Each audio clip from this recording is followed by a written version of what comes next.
Potvin. You were right last night. I did happen to catch a couple of those. He's pretty good, this guy. Flyers penalty number 27. Not being tough on that. He's a pretty good technician when he goes at it. Watch him. I don't know if we're going to get to see it, but he waits, patient. Boom. Waits again. He's pretty good. 5-minute majors for fighting, and the linesmen learn, the hard way, about the dangers of breaking up scuffles at the NHL level. Looking at the bios on these linesmen, Steve Miller has been officiating in the AHL, also the ECAC, like McConaughey, and the Atlantic Coast League. Fedek gets the assist on the goal. Now near the Flyer bench, we've got some action, as I believe Potvin's involved in there with perhaps Brown. Now everybody's getting a piece of somebody here. Yushkevich and Jansen's away from the pack near the Whaler bench. We've seen Yushkevich. He's a willing battler, as he took on McKenzie last year and proved one thing: he could take a punch. I don't know who Brown's trying to get at. It's not McKenzie. It's not McCrimmon. Maybe it is McKenzie when they sort things out. You know, these lines, we better let these guys go. Now Brown, as we've seen in the past, has that tearaway equipment, and the jersey and the shoulder pads have been shed, and he's trying to get in there. He doesn't know who to go after. Why is there an extra Flyer in the ice? That's what I can't figure out. Or is it? 1, 2.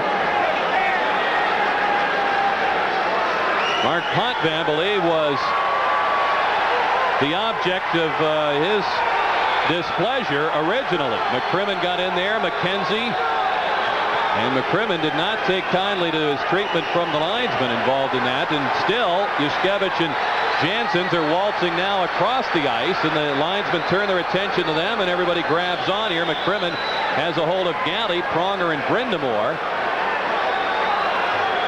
Potvin is cruising,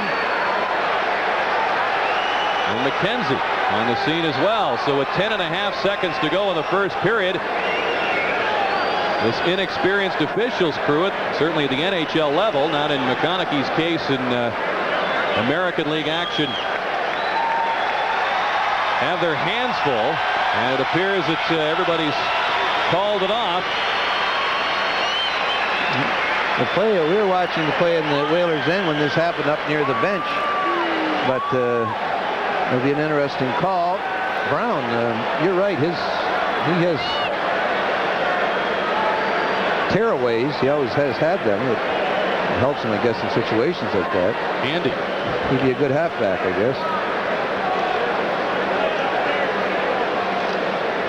Now Marchment is helping to clean the situation up near the Flyer bench on behalf of the Whalers, while the officials confer on the far side with 10.5 seconds to go in the first period. Philadelphia has upped its lead to 3-1 now on the goal by Hawgood. Fedek the assist at 19:40. Slonapsky ahead for Mark Potvin. Gets a little help from Jansen's as he ran right into Racine, and it's scored. Potvin let it go from the red line, and it scooted right past the glove of Roussel. He has tied it up. He's a happy dude. He gave it a little celebration there, but a strange goal. Watch Potvin. I mean, this is just get it the heck into their end, and this is an error. We'll call it an error to Roussel as it skipped by him. Where's Potvin? Right here. He's just going to pick it up. He does shoot it through a group of players, but this is no excuse. Wow. Did that hit a pebble? A strange situation. He scores unassisted at 8:37, his second goal in the NHL. He had a goal a couple of seasons back with the Detroit Red Wings. Played with the Kings last year for his coach in the American League, Barry Melrose. And behind the plate, Cron and Beranek are going at it. Cunnyworth got slapped across the front of the face by Joseph Beranek's stick, and Randy Cunnyworth is chasing Joseph Beranek to punish him for that indiscretion. He's got every right to, Rick. A vicious reaction by Joseph Beranek, sweeping that stick across Cunnyworth's face, and Randy Cunnyworth didn't take kindly to that. McGonigal and his linesmen once again have their hands full. We'll have the call for you when we come back. Officials have taken over this week. If any players have taken advantage of that situation, and you mentioned that most of the players have policed themselves pretty well to help out the situation. I mean, we're seeing Europeans start more things than anything else. I mean, the other night it was Naslund punching someone from the Flyers and Jágr stirring it up, and he's never going to stir it up. But these guys are great hockey players. There's no doubt about that. But I just don't like the stick part of it. I'll tell you, this is some good goaltending by Lenarduzzi. There's Baranek, 42. Let's see if we're going to catch what happened here. No, we're not. It's behind the play. But Baranek did get the stick up on Randy Cunningham. Picked up by Petrovetsky. Tempo slows down here considerably, and now will increase fistically as Mark Potvin throws a couple of rights on a yet to be identified Flyer. Looks like it's the Hogwood trying to pull Potvin out of there as the linesmen try to pull them apart. 8:41 to go. Let's pause for a regional break. You're watching the NHL on Sports Channel. Well, there's a look at Potvin, Mark Potvin. The unidentified flyer was Ryan McGill. Now, he's not going to the box, so it looks like it'll be only a penalty to Potvin as McGill tries to protect himself. Now, Hogwood's got to get something here, Rick, as he is the third man in, regardless of the mismatch. So we'll see how that happens. He's going to get a misconduct for sure. You know, it was very funny there. I looked down at the Flyer bench as this was happening, and the Potvin McGill setup was really a mismatch. I looked, and Brown was waiting for a change, and when he couldn't get on, he threw his glove down and his stick down. So we'll have to see what happens there. One of their favorites, Dave Brown, on. McGill drives it in, knocked down by Lenarduzzi, chopped down the ice by Marchment. Brown gets the stick up on him, and they're going to go. Marchment trying to go with the left, and Brown working with the left hand himself. Patrick comes in as the third man. McKenzie joins the tussle. He's trying to get Butsayev out of there. Well, the linesman really involved in numerous difficult situations to handle in this contest, as apparently things have quieted down with 23 seconds left on the penalty and 4:04 to go in the game. Well, there's no question about it. When Brown came on the ice, he was looking for something. And I'm not so sure it was Marchment as he come out on the ice, but that's who he found. And Marchment did not back off him. And let's watch the start of this. Sticks are up a little bit. Let's go. Ooh, we'll get one shot, one each. We'll give Brown an extra shot right there, and James Patrick comes in. So it'll be Patrick who's the third man out of here. And I guess the best thing for everyone concerned is to get this thing over with. Marchment has the long walk into the tunnel and up the corridor to the Whalers dressing room. Baranek and Verbeek swinging sticks big time. Baranek and Pat Verbeek are going to go at it. Pat Verbeek and Baranek throwing a right and missing. Pat Verbeek trying to get started here with Joseph Baranek and puts him down quickly. Flyer fans have loved to hate Pat Verbeek through the years with his years as a Devil and with Hartford. And they rose to their feet as this one got underway. Joseph Baranek has been asking for it here in this third period. Well, he and Verbeek finally got it on. We'll step aside with Philadelphia in front. Flip it back in on goal. And now we've got Ciccone and Jansen squaring off. And the linesman poised to step in there. They're going to let him go, and Jansen gets a right going, and Ciccone comes back with a couple of rights as well.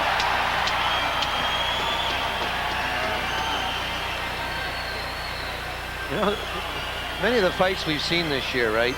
There's been some good ones and bad ones. This was, we'll give it a fair, a lot of shots thrown, but there's been some dandy ones. Some, you know, the tough guys in this league, they really know their role, and they play up to it. And Mark Jansen's with a couple of great shots on Enrique. Each gets 5 minutes for fighting in Those punch-ups.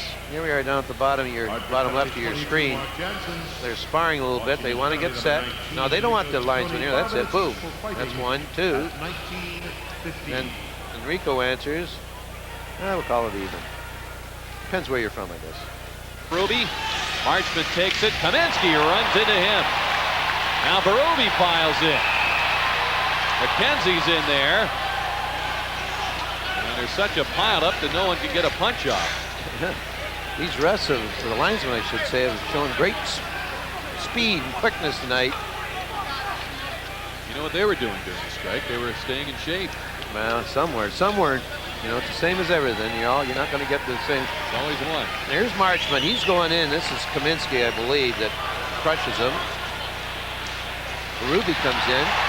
Uh-oh. Now things are breaking loose as Jansen, still with his gloves and stick, drops the glove and the stick, and he's punching it up with Kaminsky. Berube, on being escorted to the box, has turned around and he wants to get into the action. It's Marchment who's battling Kaminsky. And Marchment lands a left hand after left hand. And Kevin Kaminsky is on the receiving end here. Wow.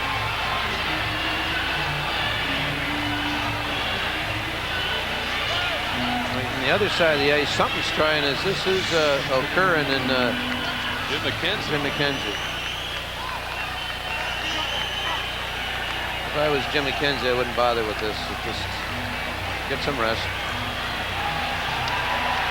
Curran is determined not to let him get any rest here as they wrestle near the Caps bench.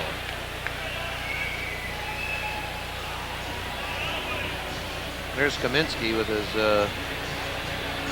left cut. Sean Bradley not of his contract, but well, we've got Potvin battling Glenn Featherstone right off the bat here from that face-off. They had a pretty good tussle in the only meeting prior between these clubs in Hartford, November 17th. And Featherstone's trying to get a right free, and Potvin right in there. And yeah, this Potvin was looking to go with Hughes, but Featherstone jumped in. I didn't realize they had a match in Hartford, but looks like Featherstone's gone as the third man in. We'll see how he calls this. I don't know how it can be, but why is he going to the dressing room? This was originally a scuffle between Potvin and Hughes, and all of a sudden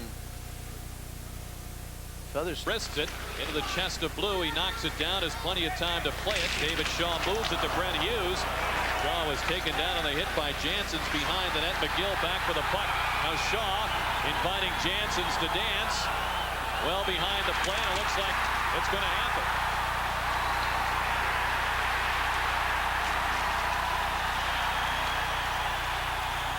The punches are going fast and furiously. Wow. Shaw did a good job in switching hands there. He went from left. Now Jansen gets his left loose.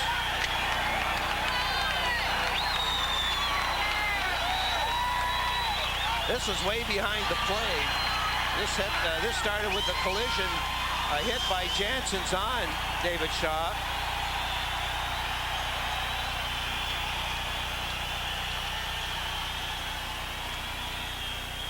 Jim McKenzie went over to congratulate. That was a pretty good one. That was rapid fire. Now here's the hit here by Jansen's. It was it wasn't the hit itself that put Shaw to the ice. It was a knockdown after, and this took some time to get going. They're talking it over, and what do you think? Well, David Shaw, that really not known for his fisticuffs. Pretty good fight there. I think they're old teammates from the Rangers, and maybe I was going to say Laos piled up over 400 minutes in penalties in the IHL, and Mark Potvin ready to try him on for size here.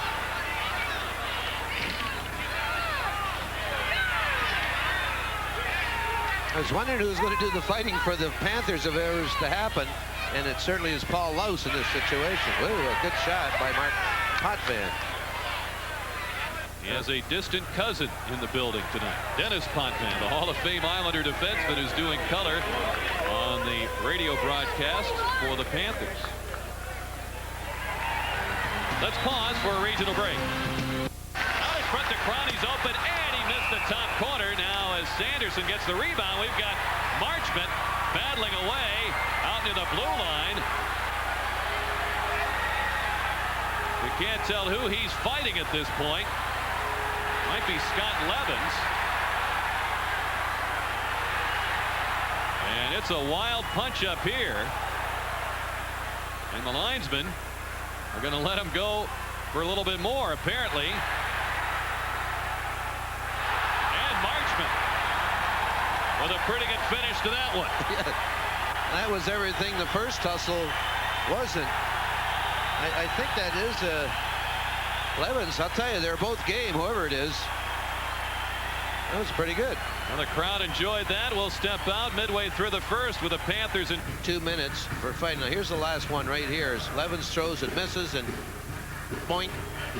Oh my God, that's the way I used to do it. Oh really? Yeah. You just wait. Patience. Patience is a virtue. Now you see Brad Marchment, he's got a mark on his left. To go. Down to the circle. To the left is Sean Burke. Everybody else to a neutral area except for the officials. Finally ends up on the deck, but he popped him a couple of times with that right, didn't he? He's still swinging away. He can hit any part of him that he can hit.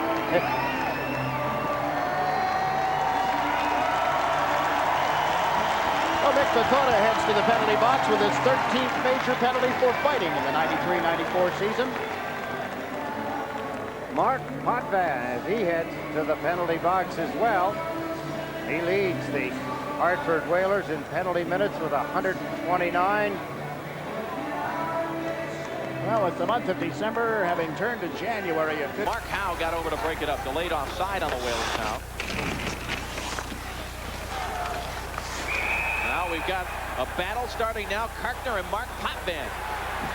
Mark Potvin, a former Red Wing, was part of the Jimmy Carson Paul Coffey trade with Los Angeles, and Potvin just earlier this month came to the Whalers for Doug Huda, another former Red Wing, and Karkner unloads a left hand. Karkner with a big size advantage in terms of height and reach.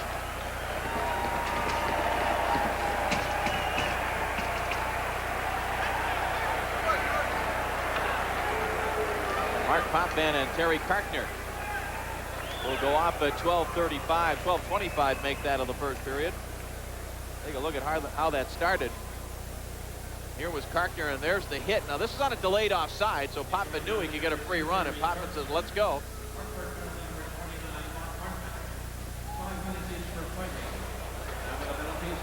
Both boys landing some pretty good punches, it looked like, in that one, Dave. Both got some left hand punches in. Karkner at the end of the altercation.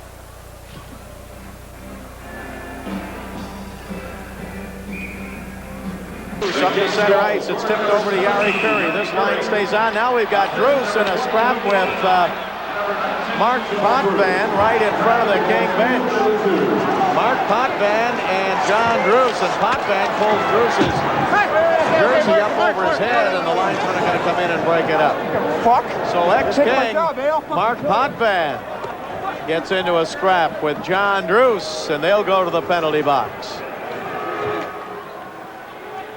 Kings one up on the scoreboard, but the penalties are even right here. John Druce and Mark Potvin go off.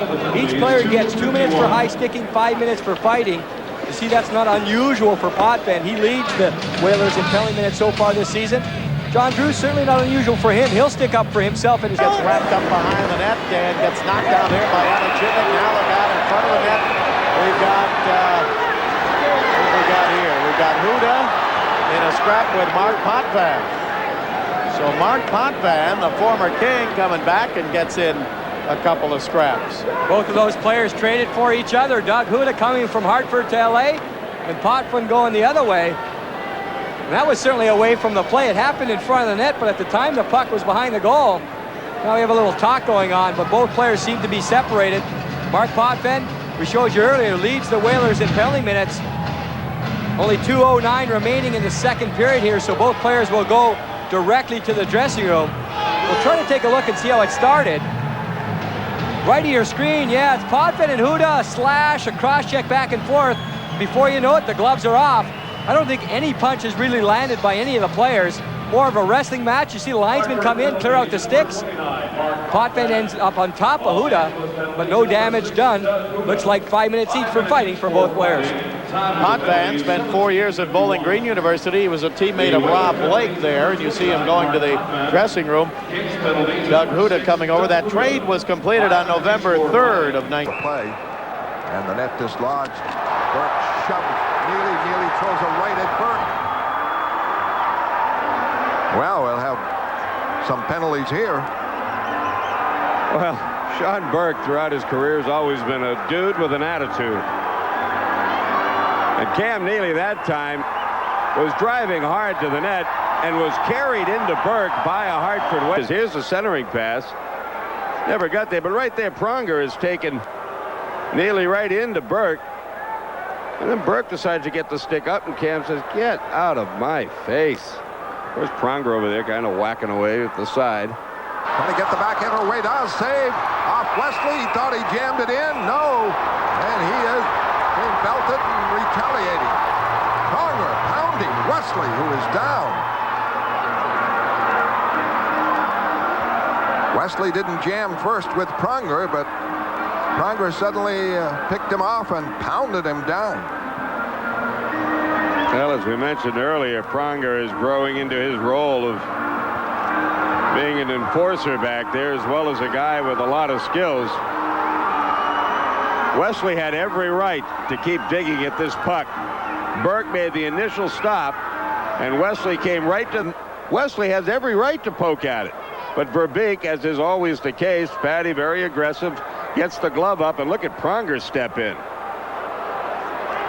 And Wesley totally caught off guard by Pronger jumping in there, cut up.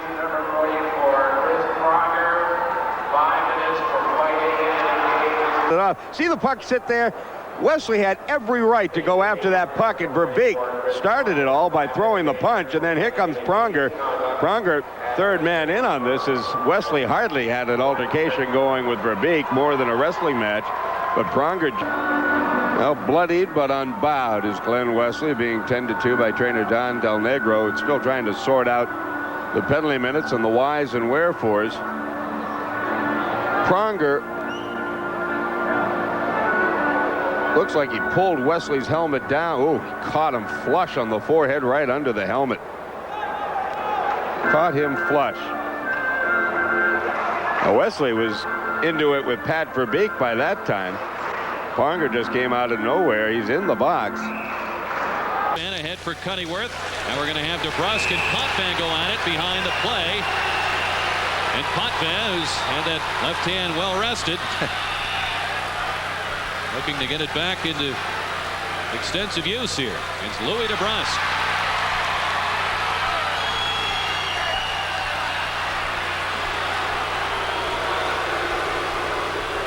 Crowd wanted a little more action there. Yeah, this was no one could really get loose here, but they were very willing to go. Like you say, Potvin's been out for a while.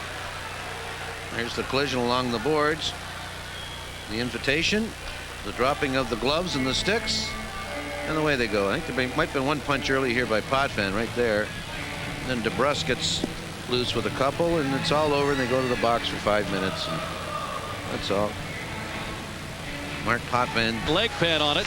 Buckberger backhands it out. Buckberger challenged by Janssens. They're going to drop the gloves. McTavish comes over, and Cuddyworth keeps him out of the range of fire. Buckberger gets the right hand loose early.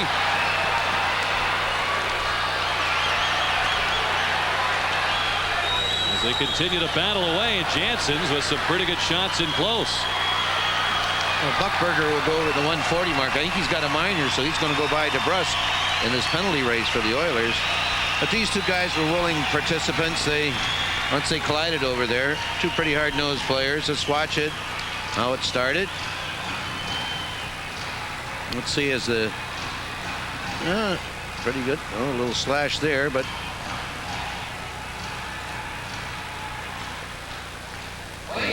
There's more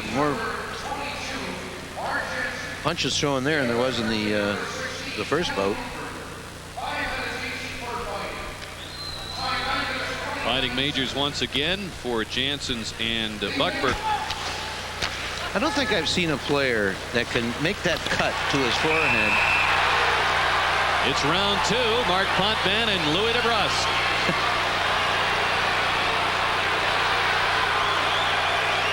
Louis is wise. He did some studying here. He's got the left hand of Potvin locked up.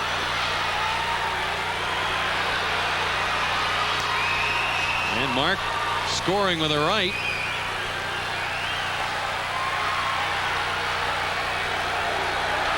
And DeBrusk comes back with a big shot. And 2 guys in the heavyweight category, no question about that. And they're still going. I think they're all jealous of the Probert McSorley fight the other day. They want to get one that's at least close to that, and they have a long way to go. Let's pause for a regional break. Oh, here we go again. And it's Cunnyworth and Stephen Rice dueling now. Rice missed with a big looping right, and he missed with another one.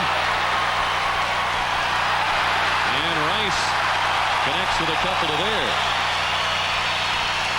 A wild swinging affair between Rice and Cunnyworth. 4:37 to go in the third. Grappling here. Okay, here we go here.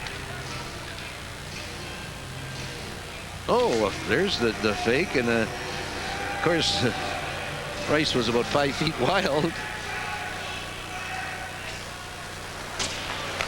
Cruz and Marchment are going to drop the gloves and go, and Marchment starts pounding away with a right hand. He got the first shot in, and Cruz. And he answered back, and he's got that helmet dangling in front of his face. No, I didn't see this. This was behind the play. Was it Cruz went after Marchment to answer the couple of great hits that Marchment had earlier on Titov, and right away McInnes is going to come off the bench, and they're going to question this as Marchment being the instigator, and we'll see what happens. Let's go back to the initial check. Here's Cruz right here. Watch Marchment come from the left of your screen and just deck him. And now Cruz is going to finally get up and come out after him. Let's go there. Watch top right. Cruz gets underneath Marchment, and boy, that was a dangerous, as far as hurting the guy, is the way he tried to hit Marchment. This will be an interesting call from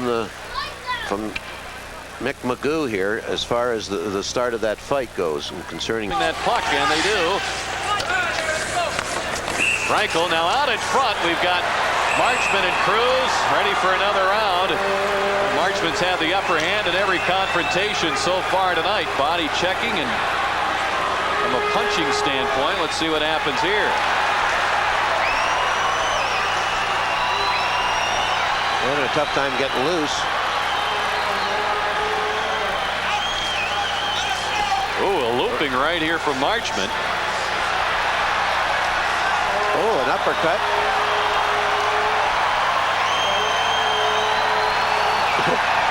It's like a ping pong match. They're going pretty good.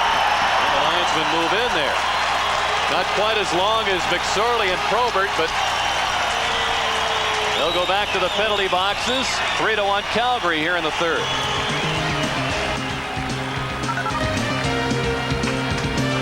You're watching the NHL on Sports Channel.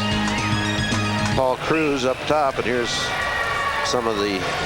There's probably more punches missed than hit. At the end, they started connecting a little bit as their guards were dropped. Back and forth here. Whoa. You mentioned that fight the other day, McSorley. In a minute 45 they went at it, and Probert. It was pretty lengthy. Man, did you get a shot? Happen to get a shot? While Brad May, but is it Potvin? No, it isn't Potvin. It's Mark Janssens. Oh! Rob Ray went down, but did he ever step in and throw 2 straight rights at Mark Janssens? You know, Potvin only played the first shift of the game, Gary. And we haven't seen him since. No, but Rob Ray, before the game, it's not even Rob Ray, it's Brad May. Boy, we're close, folks. We'll get him. We'll get him right sooner or later. Brad May have connected with that first right. He looked at his hand like he did, sticking the knuckles. Brad May going into the penalty box.